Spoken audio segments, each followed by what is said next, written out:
आज का टॉपिक है सामयिक पवनें। ये प्रकार हैं अस्थायी पवनों के। अस्थायी पवनें दो प्रकार की थी, एक सामयिक पवनें और एक स्थानीय पवनें।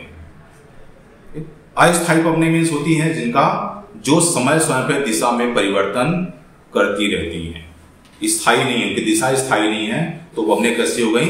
अस्थायी। तो अस्थायी पवनों का पहला रूप है सामयिक पवनें, जो समय और मौसम के अनुसार अपनी दिशा में परिवर्तन करती हैं, उन्हें हम सामयिक पवनें या सीजनल विंड्स कहते हैं।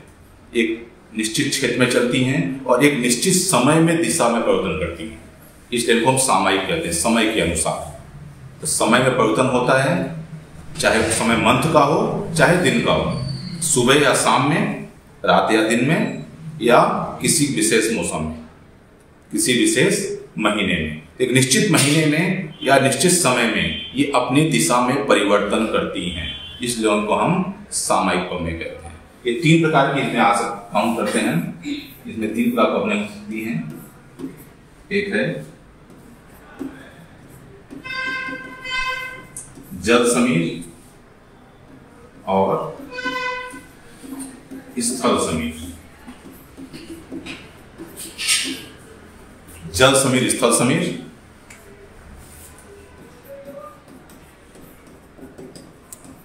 पर्वत समीर और घाटी समीर।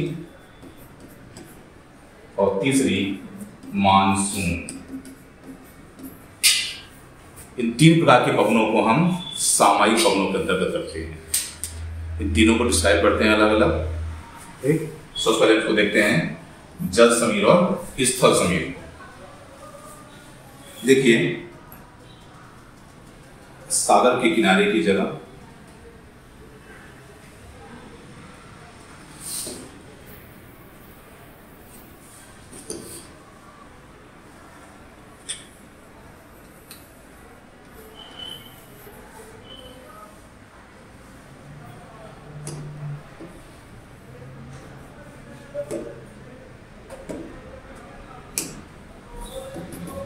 ये भाग सागर का है जहां पे पानी का है।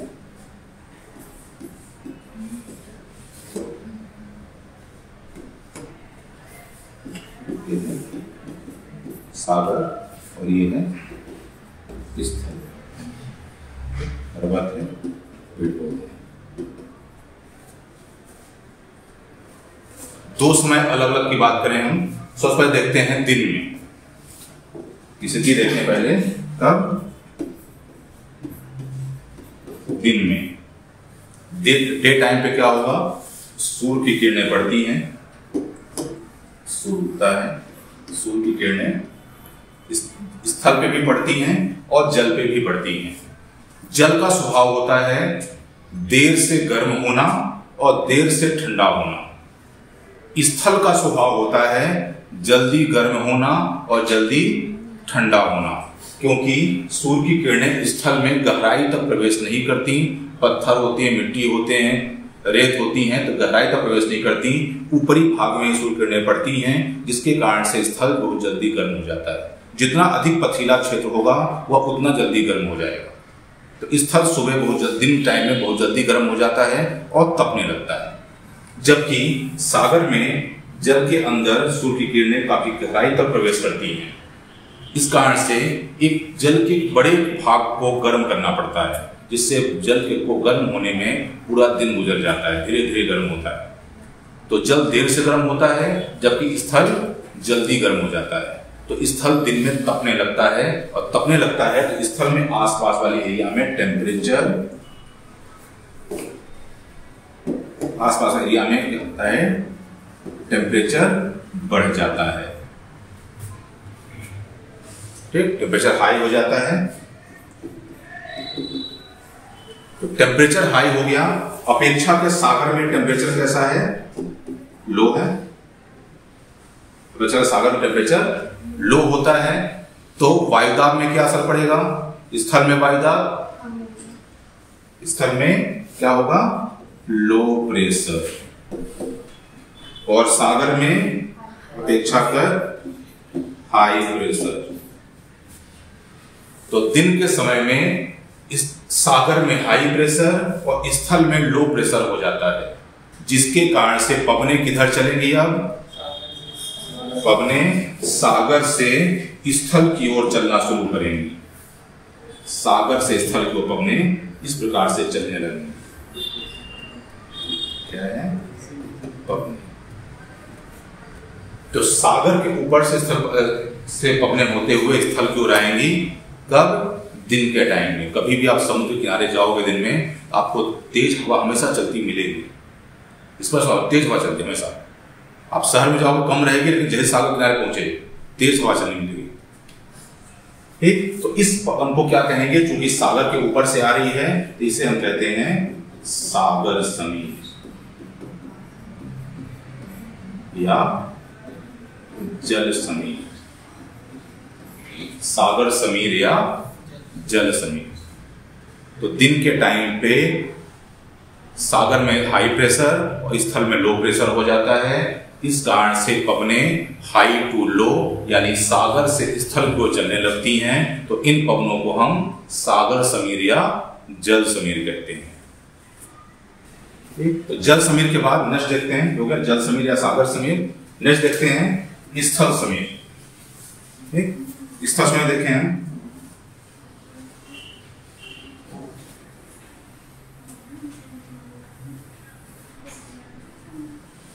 स्थल का पार्ट, ये वाला भाग सागर है, ये है सागर और ये स्थल, सागर और स्थल। ठीक, समय हो गया रात में। हमने देखा था दिन में, दिन के समय में सागर समीर चल रही थी। ठीक, क्योंकि हाई प्रेशर सागर में था और लो प्रेशर स्थल में था। ठीक, जल और स्थल का स्वभाव फिर से याद करें अगर, तो जल का स्वभाव था देर से गर्म होना और देर से ठंडा होना।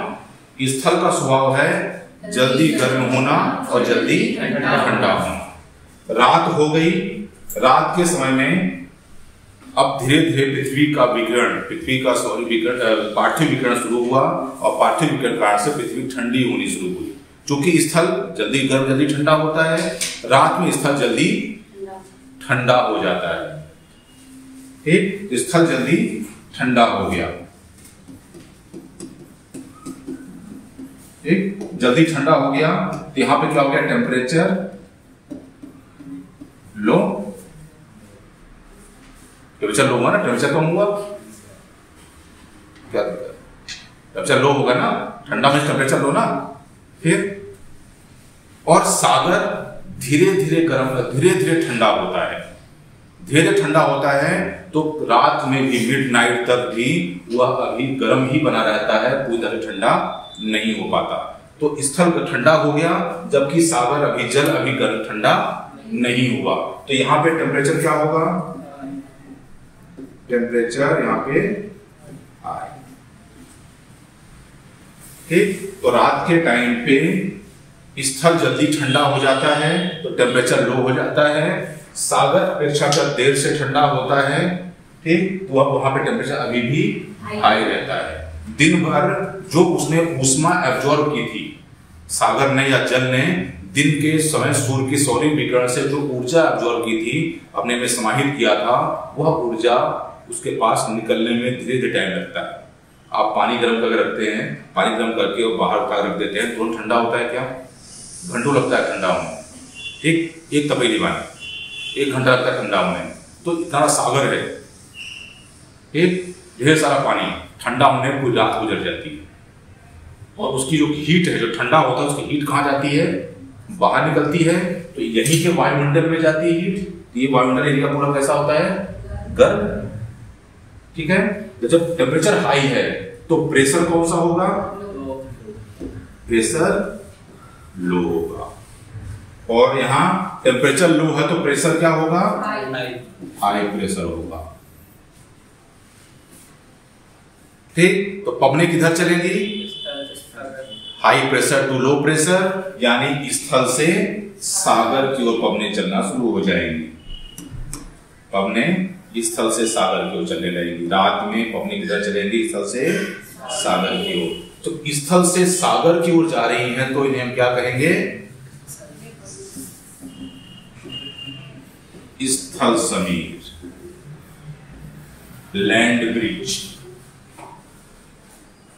रात दिन में सागर से स्थल की ओर आ रही थी तो सागर समीर, दिन में स्थल से सागर की ओर जा रही हैं तो स्थल समीर।